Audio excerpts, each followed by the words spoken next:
அனைத்து மக்களும் சகல வளமும் நலமும் பெற்று சீரும் சிறப்போடு வாழ எல்லாம் வல்ல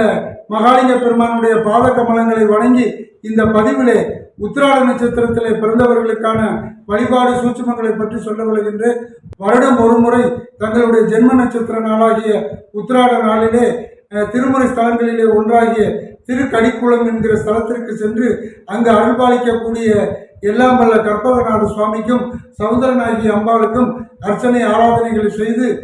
பின் தங்களது இல்லத்திற்கு வருகை புரிந்து அன்றாடம் தங்களது வீட்டிலே அடிய டிஸ்கிரிப்ஷனில் கொடுத்துள்ள மந்திரங்களை நெய் தீபம் ஏற்றி ஓதி வணங்கி வழிபட உத்திராட நட்சத்திரத்திலே பிறந்த அனைவரும் சகல வளமும் நலமும் பெறுவார்கள். சிவா.